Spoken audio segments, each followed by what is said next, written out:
happy good ko i-celebrate ang ako ang pag-end sa akong service sa Pag-Lorenzo. And happy at the same time, I'm sad. May kugay na po ba?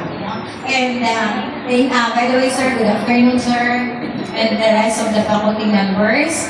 And I am just hoping na even though wala na ako delay, still welcome paghapon yan. And happy sa Diyos in my life, for my 39 years, tahan ko dahil isunod dahil mo maestra o maestra. So, almost na grade level, except siguro sa grade 9, wala, no? Sa grade 7, to mention si Malu, Maria, si Miss Enwell Coselo, si Paul, Mama, then si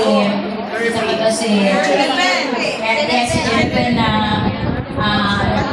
Gato, and si Kirby, although dili na ako na siya advisor pero teacher gawin niya, si Apple na Brent, and then si Elaine, si Andrea, sa second year high school na siya, sa pagitan na sila, no? Then sa grade 8 level, isa na mention si Nakapustal, si Leslie, no? Yes, then si Mir, isa sa mga estudyante, si Glenn, wala na ako na siya estudyante. Yes, after na ako pero higher naman siya, third year mga before, no? So wala na ako siya na then sa fourth year, si Longlong dahil na si Ron Mirasol, then si GJ. So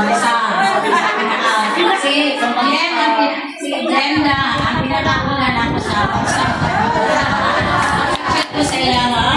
Yes, 1985, I was a substitute of Mrs. Larubis. Teaching mathematics, sa region ako science na ito. Kaya nag-goal ko, hindi ako mong maestra, gusto ko sa Manoy. Pero, naman, calling siguro. Actually, really good education for me. Then, ano lang, siguro, sa calling sa Pinoy. Then, vocation. Then, sa senior high, sila, sisters na sila. Anak ni Ma'am Sanchez, si Loisa, and then si Eunice as well. Sila diba? Si Mami Pipo, dito sa old site pa. Yes, si Mami Pipo. Isa po na siya sa estudyante sa Kantawa. Yes, si Mami Pipo, nasa Senior High. Then si Eva, estudyante pa. And pati na si Sir Lando. Ako na naman estudyante ko.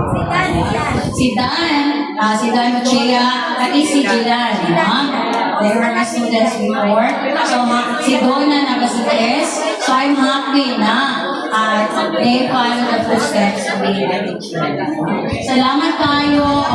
Happy good po sa nag-end akong 39 and 2 months, more than 2 months in service.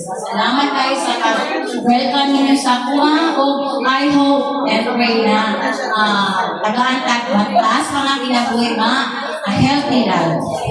So, a healthy, peaceful life. And nagpasalamat ko sa akong mga anak na even sa ups and downs na ako, ay dugay-dugay na nawalay ng papa. Nakuha na din sila. Kaya kung wala ko ipamana sa inyo, wala tayo nayuta sa suko. So I said, panikamot mo para makahuman mo eskwela. Bahala pa kuman, mag-minyo mo, okay na. Basta humanay yung eskwela. And happy to say, nakahuman sila tanan. They are all the sessions. And product na sa ako mga kautangan. Tinood yun na. So, happy lang ko sa yakan. Nakahuman ko sa ako. And itagaan ko ni Lord ko. May panglawas. Although nanay ka may, pero kaya niya po. Positive as always. Okay, so, wala naman siguro. Para ipanggutom na yata. Okay na sila, ma'am. Thank you so much, Ma'am Berlin, for your inspiring life.